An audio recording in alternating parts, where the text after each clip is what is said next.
Cyclotron oscillator के construction के लिए हम लोग मेटल का बना हुआ 2 डिस्क लेते हैं और यह डिस्क देखने में अल्फ़ाबेट डी जैसा रहता है। दोनों डिस्क, एक सीधा डी और एक डी का उल्टा, दोनों को कुछ गैप पे सेपरेट कर लेते हैं। दोनों को एक साथ डीज बोलते हैं। यहाँ पे कहीं थोड़ा सा ओपनिंग बना देंगे जहाँ से चार्ज पार्टिकल एग्जिट हो सके। इस पोर्ट को बोलते हैं एग्जिट पोर्ट। दोनों डिस्क मेटल का बना हुआ रहेगा। डिस्क के अंदर और बाहर दोनों जगह हम लोग मैग्नेटिक फील्ड ले लेते हैं डॉट नेचर का। डॉट का मतलब है प्लेन के परपेंडिकुलर आउटवर्ड। बीच में एक ऑसिलेटर की हेल्प से एक इलेक्ट्रिक फील्ड ले लेते हैं और यह electric field equal time interval के बाद अपना डायरेक्शन चेंज कर लेता है। इनिशियली यह लेफ्ट से राइट है। चार्ज पार्टिकल जैसे ही इस डिस्क से इस डिस्क में आना चाहेगा, यह अपना डायरेक्शन चेंज कर लेगा। इनिशियली यदि यहाँ पे कोई चार्ज प्लेस करे तो यह इलेक्ट्रिक फील्ड उस चार्ज पे फोर्स लगाएगा। चार्ज मूव करना शुरू किया और moving charge magnetic field generate करता है, या फिर मूविंग चार्ज के ऊपर मैग्नेटिक फील्ड फोर्स लगाएगा। फोर्स के कारण यह अपने पाथ से डेविएट होगा। इलेक्ट्रिक फील्ड चाहेगा फील्ड के डायरेक्शन में पॉजिटिव चार्ज को ले जाना और मैग्नेटिक फील्ड वेलोसिटी और फील्ड दोनों के परपेंडिकुलर डायरेक्शन में फोर्स लगाएगा। और फोर्स का डायरेक्शन जब आप चेक करेंगे गिवन सिचुएशन के लिए तो वह डाउनवर्ड होगा। फोर्स का डायरेक्शन होगा डाउनवर्ड। तो यहाँ पर फोर्स का डायरेक्शन आएगा डाउनवर्ड। फील्ड के कारण राइट जाना चाहेगा, फोर्स के कारण डाउनवर्ड। रिजल्टेंट पाथ दोनों के बीच से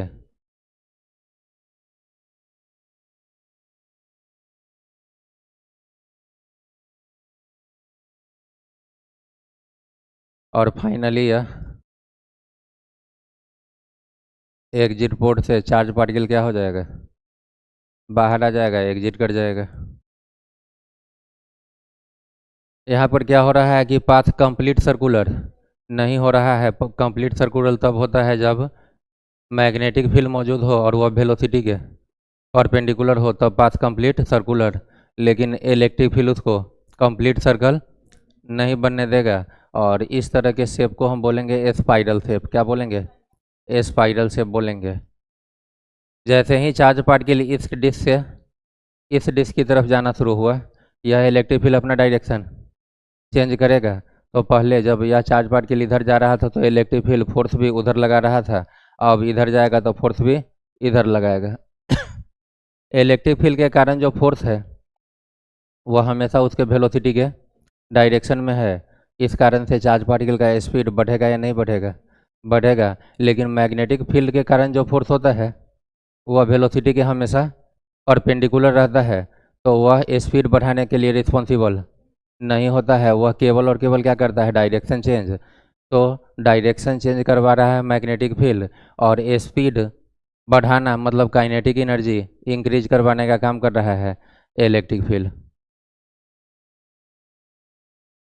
दोनों के गैप में हम लोग इलेक्ट्रिक फील्ड लिए हैं। इलेक्ट्रिक फील्ड का इफेक्ट दोनों डिस्क में बिल्कुल नहीं होगा, क्योंकि डिस्क मेटालिक है और किसी भी मेटल या कंडक्टर के अंदर इलेक्ट्रिक फील्ड का वैल्यू 0 होता है। इसलिए इलेक्ट्रिक फील्ड कहाँ एग्जिस्ट कर रहा है? केवल बीच में। दोनों डिस्क में इस फील्ड का कोई इफेक्ट नहीं होगा। जैसे जैसे चार्ज पार्टिकल का काइनेटिक एनर्जी बढ़ता जाएगा, सर्कुलर पाथ जो उसका है उसका रेडियस बढ़ना शुरू हो जाएगा। रदरफोर्ड मॉडल के डिफिशियंसी में हम लोग पढ़ते हैं कि रदरफोर्ड का कहना था कि चार्ज पार्टिकल यदि सर्कुलर पाथ में मूव कर रहा है तो एनर्जी के बारे में उनका कुछ कहना नहीं था, और जब मूव करेगा तो एनर्जी क्या होना चाहिए? रेडिएट होना चाहिए, रिलीज करना चाहिए। और जब एनर्जी लूज करेगा तो पाथ क्या होगा? छोटा होगा और एक समय ऐसा आएगा कि इलेक्ट्रॉन न्यूक्लियस में फॉल कर जाना चाहिए। तो जब एनर्जी कम रहा है तो पाथ छोटा हो रहा है। ठीक उल्टा कि एनर्जी कभी बढ़ जाए तो पाथ क्या होगा? बड़ा होता चला जाएगा। तो इस टर्न का रेडियस से ज़्यादा इसका इसका फाइनली सबसे ज़्यादा रेडियस वाला। यहाँ से हम लोग परपेंडिकुलर जब मैग्नेटिक फील्ड के परपेंडिकुलर था वेलोसिटी तो पहले ही रेडियस कैलकुलेट कर चुके थे, टाइम पीरियड कैलकुलेट कर चुके थे। रेडियस आया था mv/क्यूबी और टाइम पीरियड आया था qv/2πm। यहाँ आपको साइक्लोट्रॉन के केस में फ्रीक्वेंसी कैलकुलेट करना होगा। फ्रीक्वेंसी होगा टाइम पीरियड का इन्वर्स मीन्स qv/2πm, और इस फ्रीक्वेंसी को यहाँ पर बोलेंगे साइक्लोट्रॉन फ्रीक्वेंसी।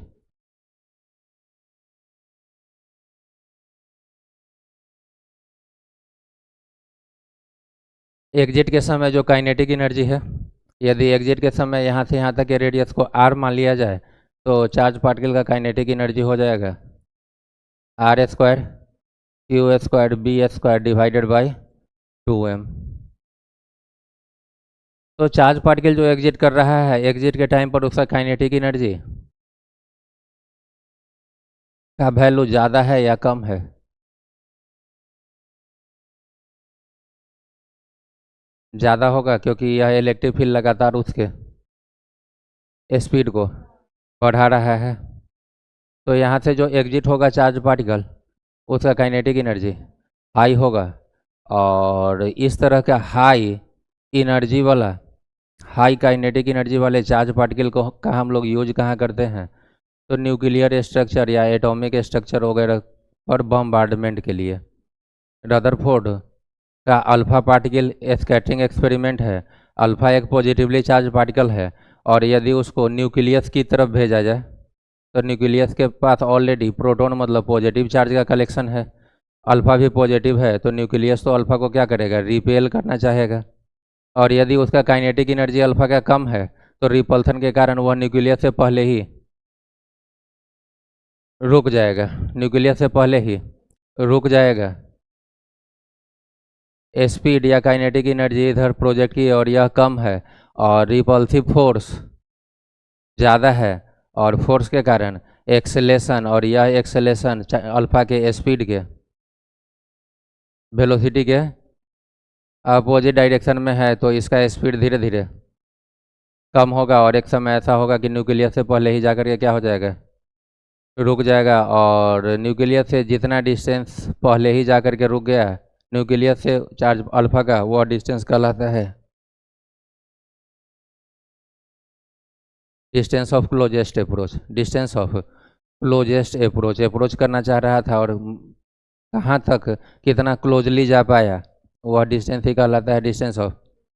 लेकिन यदि इसके स्पीड या काइनेटिक एनर्जी को, अल्फा के स्पीड या काइनेटिक एनर्जी को सफिशियंटली हाई कर दें तो जब तक रुकेगा तब तक जाकर के क्या करेगा? स्ट्राइक कर जा सकता है न्यूक्लियस से कि नहीं। और बीम ऑफ अल्फा पार्टिकल है तो कुछ न्यूक्लियस के बगल से भी जाएगा, कुछ में डेविएशन वगैरह भी होगा या नहीं होगा। और जो न्यूक्लियस से जाके टकराता है वह 180 से रिटर्न हो जाता है। ऐसा ही होता है ना। तो कभी भी हाई एनर्जी चार्ज पार्टिकल चाहिए, क्या चाहिए इस काम के लिए? न्यूक्लियर या एटॉमिक स्ट्रक्चर पर बम्बार्डमेंट के लिए। तो हाई एनर्जी चार्ज पार्टिकल की एनर्जी को हाई करने के लिए हम लोग क्या कर सकते हैं? साइक्लोट्रॉन ऑसिलेटर का यूज करके चार्ज पार्टिकल का एनर्जी हाई कर ले सकते हैं कि नहीं कर ले सकते हैं। यही सारा सिचुएशन है आपका फिगर में साफ सुथरा दिखाया हुआ। यह पूरा क्या दिख रहा है? मेटालिक डिस्क, जिसको बोला D1, राइट वाले को बोला disc D2। Dot blue colour के डॉट से दिखाया है परपेंडिकुलर मैग्नेटिक फील्ड को, और चार्ज पार्टिकल का पाथ देख रहे हैं, क्योंकि डॉट के लिए भी यदि राइट था, आप बी किधर है? आउटवर्ड है, तो राइट मतलब आई कैप, राइट मतलब आई कैप, और आउट मतलब के कैप।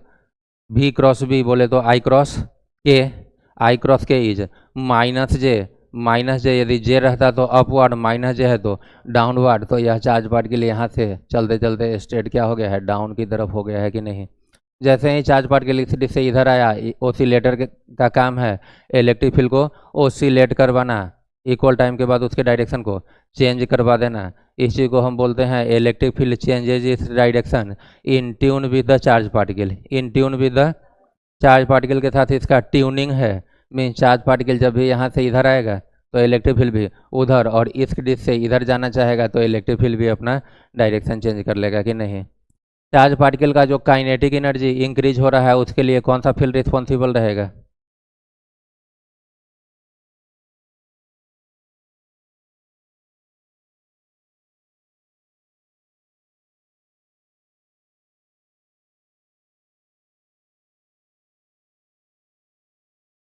चार्ज पार्टिकल का काइनेटिक एनर्जी इंक्रीज हो रहा है या नहीं हो रहा है?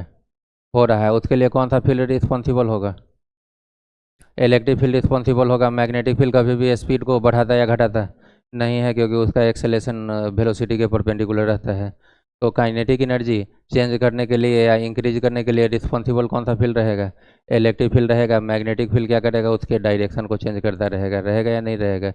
फ्रीक्वेंसी आपको पहले से याद है, QV/2πm, और काइनेटिक एनर्जी पहले से पता है। At the time of exit पूछे तो रेडियस भी ले लेंगे। At the time of exit का काइनेटिक में रेडियस आ रहा है ना भाई, कि नहीं आ रहा है?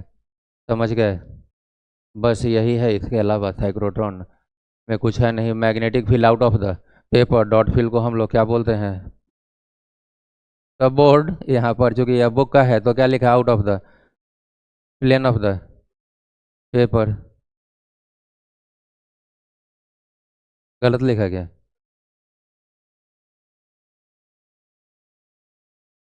और हम लोगों के लिए यह कहलाएगा out of the plane of the board. Reflection plate charge particle यदि जा करके यहाँ पे टकरा जाए तो वह उसको क्या कर देगा? रिफ्लेक्ट करके बाहर भेज देगा। नीचे से लिखना स्टार्ट करेंगे। For the construction of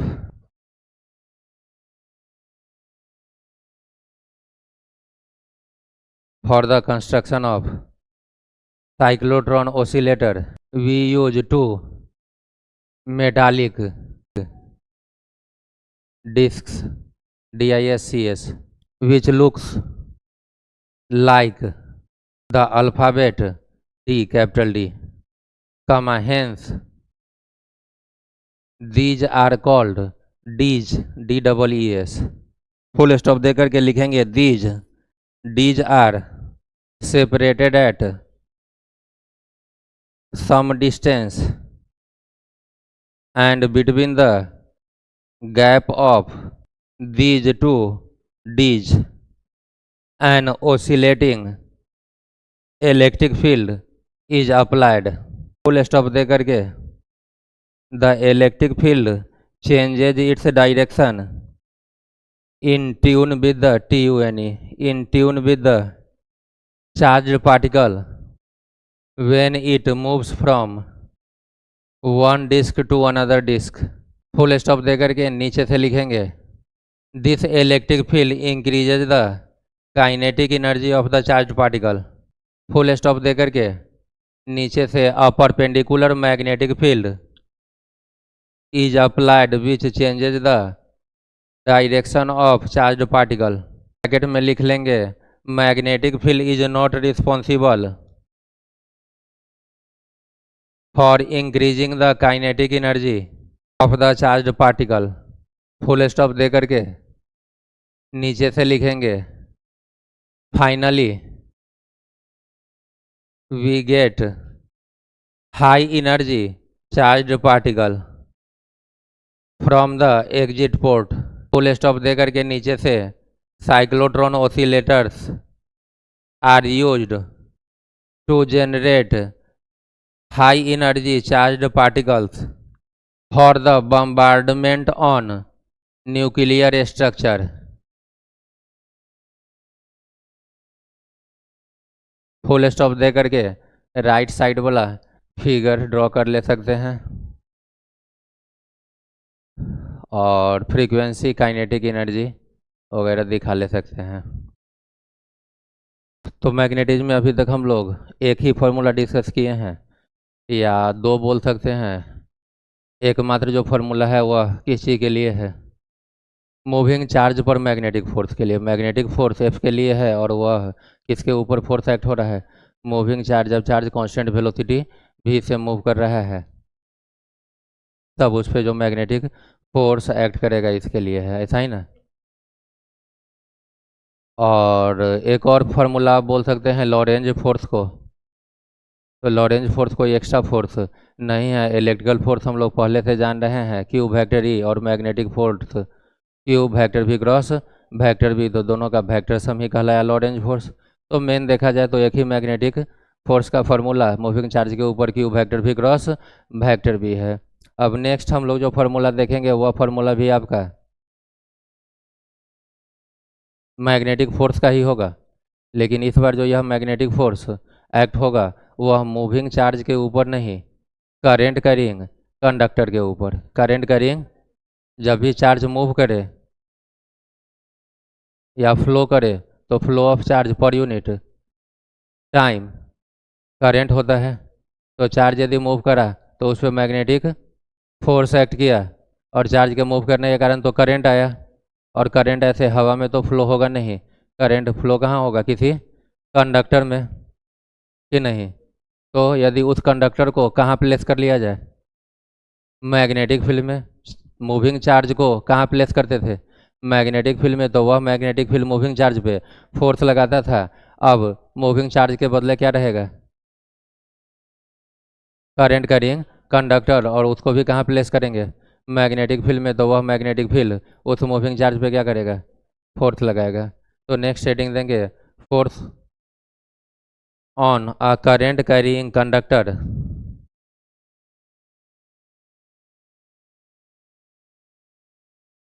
force on a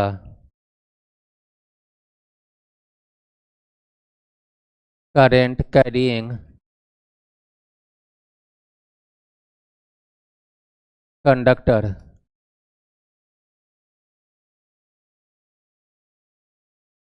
when placed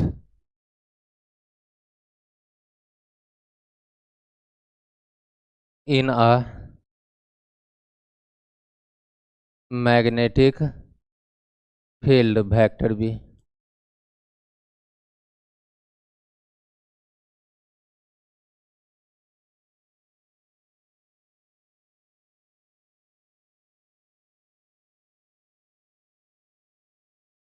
हम लोग एक कंडक्टर ले रहे हैं आर्बिट्रेरी शेप का। जरूरी नहीं है कि कंडक्टर का शेप स्ट्रेट ही हो, यह सर्कुलर सेमी सर्कुलर कैसा भी हो सकता है। और इस पूरे करंट कैरिंग कंडक्टर को हम लोग मैग्नेटिक फील्ड बी में डाल देते हैं। बी को आउटवर्ड लेते हैं, इनवर्ड भी ले सकते हैं कहीं भी। और कंडक्टर के दोनों एंड के बीच का जो यह शॉर्टेस्ट डिस्टेंस है, इस शॉर्टेस्ट डिस्टेंस को हम लोग एल बोल लेते हैं। क्या बोल लेते हैं, एल बोल लेते हैं। यह total length of the conductor नहीं है, कंडक्टर के एंड के बीच का शॉर्टेस्ट डिस्टेंस है, जिसको आप डिस्प्लेसमेंट वेक्टर बोल सकते हैं, कि नहीं। हम लोगों के पास पहले से मैग्नेटिक फोर्स का फॉर्मूला है, किसके लिए, मूविंग चार्ज के लिए। Vector F equals to Q vector V cross vector B. Vector F के बदले वेक्टर एफ चार्ज इस कंडक्टर में जिसका लेंथ एल है, क्रॉस सेक्शनल एरिया कुछ जूम कर लेते हैं, कितना ए है, कितना चार्ज मौजूद है, कितना। इसके लिए सबसे पहले आपको देखना होगा कि इसमें कितना नंबर ऑफ फ्री इलेक्ट्रॉन्स है। और जितना भी फ्री इलेक्ट्रॉन्स का नंबर होगा उस नंबर में इलेक्ट्रॉन के चार्ज स्मॉल ई से मल्टीप्लाई कर लेंगे तो टोटल चार्ज क्यू आ जाएगा, कि नहीं आएगा। और दूसरा यह कि चार्ज जो अभी हम लोग डील करने जा रहे हैं वह इलेक्ट्रॉन मीन्स निगेटिव चार्ज। और फोर्स का यह फॉर्मूला वेक्टर फॉर्म में लिखे हैं, तो चार्ज का साइन निगेटिव लेना होगा, कि नहीं लेना होगा, लेना होगा। तो हम लोग क्यू के बदले पहले ही निगेटिव लिख ले। और कितना चार्ज मौजूद है, इसके लिए आपको क्या चाहिए, number of free electrons into charge of electron. Conductor के लिए नंबर ऑफ फ्री इलेक्ट्रॉन नहीं देता है, वह देता है number of free electron per unit volume, पर यूनिट वॉल्यूम देता है। तो हम लोग मान लेते हैं कि इसके पास स्मॉल एन जो है वह number of free electron per unit volume है। इसके यूनिट वॉल्यूम में small N number of free electron मौजूद है। तो इस कंडक्टर का टोटल वॉल्यूम कितना है, एरिया इंटू लेंथ हो जाएगा। तो number of free electron per unit volume में यदि वॉल्यूम से मल्टीप्लाई कर ले तो यह पूरा क्वांटिटी आ गया, टोटल नंबर ऑफ इलेक्ट्रॉन या नंबर ऑफ फ्री इलेक्ट्रॉन। यह है आपका number of free electron divided by volume, और यह भी वॉल्यूम। तो यहाँ का वॉल्यूम और नीचे का वॉल्यूम कैंसिल, तो यह पूरा टर्म अपने आप में नंबर ऑफ फ्री इलेक्ट्रॉन हो गया। और उसमें इलेक्ट्रॉन के चार्ज से क्या कर लिए, मल्टीप्लाई, तो क्यू की जगह पे यह सारा क्वांटिटी आ गया। इलेक्ट्रॉन जब मूव करता है तो उसका वेलोसिटी कहलाता है ड्रिफ्ट वेलोसिटी, तो v के बदले वी डी और क्रॉस b तो क्रॉस b हो गया। इसे हम लोग लिखेंगे vector f equals to N E A L, N E A और एल केवल सीक्वेंस आगे पीछे कर ले रहे हैं, और इस माइनस को वी डी को दे दे तो minus V D cross vector B, क्योंकि माइनस का मतलब -1 और -1 तो स्केलर है तो वह किसी के साथ भी जा सकता है। Minus of vector V D का मतलब हुआ ड्रिफ्ट वेलोसिटी के अपोजिट डायरेक्शन। ड्रिफ्ट वेलोसिटी का जिधर इलेक्ट्रॉन ड्रिफ्ट होता है, जिस डायरेक्शन में इलेक्ट्रॉन का ड्रिफ्टिंग होता है या ड्रिफ्ट वेलोसिटी होता है, उसके अपोजिट डायरेक्शन में किसका डायरेक्शन रहता है? जिधर इलेक्ट्रॉन ड्रिफ्ट किया मतलब जिधर इलेक्ट्रॉन मूव किया, उसके अपोजिट में किसका डायरेक्शन रहता है? जब हम लोग कंडक्टर को बैटरी से कनेक्ट कर लेते हैं, इधर यदि पॉजिटिव टर्मिनल है और इधर नेगेटिव, तो इलेक्ट्रिक फील्ड का डायरेक्शन पॉजिटिव से नेगेटिव, हाई पोटेंशियल से लो पोटेंशियल। और इलेक्ट्रॉन जो नेगेटिवली चार्ज पार्टिकल है, नेगेटिव का मूवमेंट इलेक्ट्रिक फील्ड के अपोजिट होता है, तो इलेक्ट्रॉन मूव करता है नेगेटिव टर्मिनल से पॉजिटिव टर्मिनल की तरफ, जबकि करंट फ्लो करता है पॉजिटिव से नेगेटिव, तो इलेक्ट्रॉन फ्लो के अपोजिट में करंट रहता है। करंट किधर रहता है? इलेक्ट्रॉन फ्लो के अपोजिट या नेगेटिवली चार्ज पार्टिकल के फ्लो के अपोजिट डायरेक्शन में। तो यह है माइनस वी डी मतलब ड्रिफ्ट वेलोसिटी, जिधर इलेक्ट्रॉन फ्लो कर रहा है उसका अपोजिट डायरेक्शन। जिधर इलेक्ट्रॉन फ्लो कर रहा है वेलोसिटी तो उसी डायरेक्शन में होगा, और उस वेलोसिटी का अपोजिट यह डायरेक्शन तो होता है करंट का, यह डायरेक्शन होता है करंट का। और करंट के ऊपर तो हम लोग वेक्टर साइन या डायरेक्शन नहीं दे सकते क्योंकि करंट स्केलर है। तो हम लोग मान लेते हैं कि लेंथ एल का डायरेक्शन हमेशा करंट के डायरेक्शन में होगा। लेंथ का डायरेक्शन हम लोग क्या मान ले? करंट के ही डायरेक्शन में होगा। तो निगेटिव ऑफ वी डी मतलब ड्रिफ्ट के अपोजिट डायरेक्शन में किसका डायरेक्शन रहेगा? एल का डायरेक्शन होगा, करंट का डायरेक्शन होगा। और करंट के ऊपर जो कि वेक्टर नहीं दे सकते, और उसी डायरेक्शन में किसको मान ले? एल को। तो इसको आप लिख सकते हो एन ई ए, और माइनस वी डी को क्या कर ले? वी डी, और इस एल के ऊपर क्या डाल दे? वेक्टर डाल दे। Negative of drift velocity is in the direction of L, या L is in the direction of opposite to drift velocity, या opposite to direction of flow of electron cross vector B. और इस N E A into V D को हम लोग बोलते हैं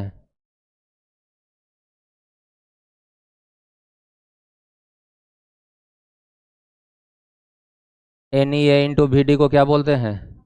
आई बोलते हैं। तो वेक्टर एफ के बदले vector F I, vector L cross vector B. Again यह करंट कैरिंग कंडक्टर के ऊपर भी जो मैग्नेटिक फोर्स का फॉर्मूला आया है, यह दो वेक्टर के क्रॉस प्रोडक्ट के टर्म में। चार्ज के ऊपर यहाँ पर करंट के बदले चार्ज था, लेंथ के बदले वेलोसिटी था, वेक्टर भी क्रॉस वेक्टर भी।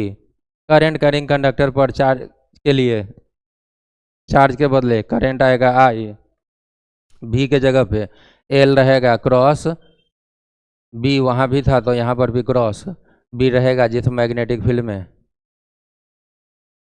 करंट कैरिंग कंडक्टर को प्लेस किए हैं। जिस मैग्नेटिक फील्ड में करंट कैरिंग कंडक्टर को प्लेस किए हैं, वहाँ पर आपको दिखता था कि फोर्स लगने के लिए भी और बी सेम डायरेक्शन में नहीं रहना चाहिए। यहाँ से दिख रहा है कि फोर्स एक्ट होने के लिए एल और बी, एल बोले तो करंट का फ्लो और मैग्नेटिक फील्ड का डायरेक्शन सेम नहीं होना चाहिए। मीन्स यदि इस फिगर में करंट किधर है, सॉरी करंट नहीं, मैग्नेटिक फील्ड आउट है और कंडक्टर भी ऐसा रख करके या तो करंट को आउट कर लेते या क्या कर लेते इन, तो इन के केस में 180 एंगल होता और इसका मैग्नीट्यूड क्या आएगा?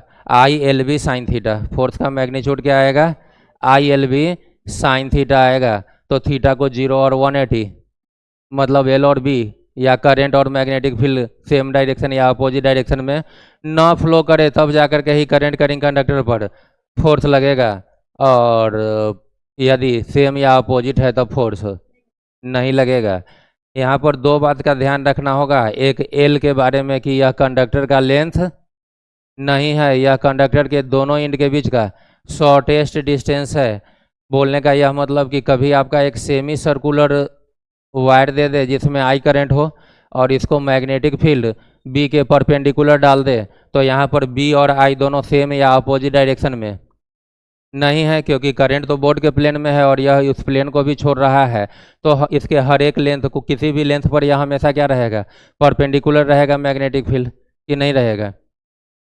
और यदि इस सेमी सर्कल का रेडियस कितना है आर, तो जब आप मैग्नेटिक फोर्स लिखिएगा इस करंट करिंग कंडक्टर पे, तो मैग्नीट्यूड की यदि बात करें तो आई के बदले आई एल जो लेंगे वह यहाँ से यहाँ का यह डिस्टेंस पाई आर नहीं लेंगे, दोनों एंड के बीच का यह शॉर्टेस्ट डिस्टेंस 2r ले लेंगे। तो आई एल के बदले 2r, बी के बदले बी साइन थीटा, थीटा होगा एल और बी के बीच का एंगल, कोई भी लेंथ यदि आप देखिए तो वह बोर्ड पे आप बी उसके परपेंडिकुलर तो 90 डिग्री, तो फोर्स आ जाएगा I into 2r into B, I into 2r into जिस टू को आगे ले लीजिए तो 2i RB, 2i RB amount का मैग्नेटिक फोर्स एक्ट करेगा। डायरेक्शन चेक करना चाहें तो करंट से magnetic field L cross B, और एल का डायरेक्शन तो करंट के डायरेक्शन में है, तो एल से बी की तरफ क्या करेंगे, हाथ घुमा लेंगे कि नहीं घुमा लेंगे। यहीं पर यदि हम एल इधर की तरफ ले लें, लेफ्ट की तरफ मतलब माइनस आई कैप, अक्रॉस बी मतलब के कैप, तो आई क्रॉस के होता है माइनस जे, और माइनस आई क्रॉस के करना है तो जे कैप, मतलब इस पे अपवर्ड फोर्स लगेगा। कैसा फोर्स लगेगा, अपवर्ड फोर्स लगेगा। पूरा कंडक्टर ऊपर शिफ्ट होना चाहेगा कि नहीं होना चाहेगा।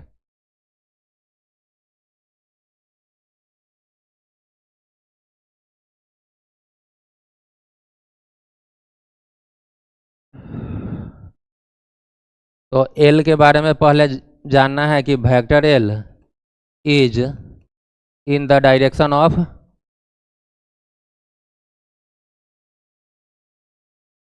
करंट, एल का डायरेक्शन हमेशा करंट के डायरेक्शन में, and vector L is the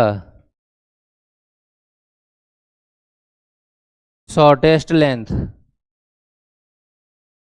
between the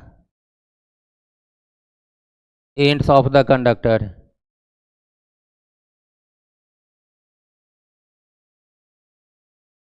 यहाँ पर हम लोग मैग्नेटिक फोर्स वेक्टर फॉर्म में लिख सकते हैं क्या, vector F equals to I vector L cross vector भी नहीं लिख सकते। जो करंट करिंग कंडक्टर पे फोर्स का फॉर्मूला आया है वेक्टर फॉर्म में, उसको इसलिए नहीं लिखा जा सकता, बोला है 10 centimetre long portion of A state wire carrying a current of 10 ampere.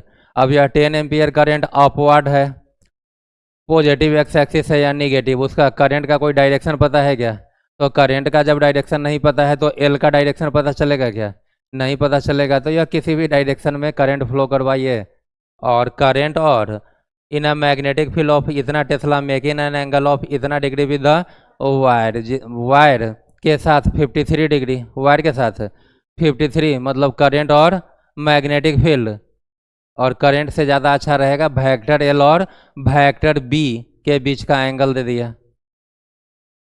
लेकिन यह मैग्नेटिक फील्ड जो है जो 53 बना रहा है, या फिर किस डायरेक्शन में है, बी का डायरेक्शन नहीं बताया, तो आप कभी भी I vector L cross vector B vector form में यूज नहीं कर सकते। तो फोर्स के मैग्नीट्यूड पे जाइए, कई बच्चा लिखा है vector F equals to I vector L cross vector B, तो यदि यह लिखा तो गलत नहीं लिखा है, सही है, लेकिन इसके बाद वह सीधा इसको लिख रहा है I L B sine theta. Vector F कभी इतना के इक्वल होगा क्या, और यदि इतना लिख रहा है तो इधर क्या लिखना होगा, एफ लिखना होगा। वेक्टर एफ का हम मैग्नीट्यूड लिए तो इसका भी मैग्नीट्यूड आई का मैग्नीट्यूड आई और A cross B, vector A cross vector B का mod A B sine theta, यहाँ पर L B sine theta, L B sine theta आएगा कि नहीं। थीटा किसके किसके बीच का एंगल, वेक्टर एल और वेक्टर बी। वैल्यू डालिए, I is 10 ampere, I is 10 ampere, length is 10, length is 10 centimetre. क्या करना होगा, 10 इंटू 10⁻⁻² सेंटीमीटर आ गया मीटर में, सबको एसआई में तो करना होगा ना। B magnetic field is 0.1 tesla, SI unit है ही, और साइन कितना डिग्री, 53 डिग्री। यहाँ से डायरेक्ट दिख रहा है कि यह आपस में मल्टीप्लाई होकर के 1 हो जाएगा, आपस में मल्टीप्लाई होकर के क्या हो जाएगा, 1 हो जाएगा। तो केवल क्या बचा, 0.1 into sine 53 is 4/5, 4/5 is 0.8, 4/5 is 0.8, और 0.1 और है तो 0.8 ना होकर के 0.08, और फोर्स का ऐसा यूनिट न्यूटन हो जाएगा। यही तो आपका आंसर आएगा कि नहीं। और फोर्स किस डायरेक्शन में, फोर्स किस डायरेक्शन में एक्ट करेगा, तो एल क्रॉस बी के डायरेक्शन में। एल का डायरेक्शन पता नहीं, बी का डायरेक्शन भी पता नहीं, केवल वैल्यू, तो कैसे हाथ घुमाएंगे, स्क्रू वगैरह तो कर नहीं सकते हैं, तो आपका केवल मैग्नीट्यूड आएगा, आएगा या नहीं आएगा।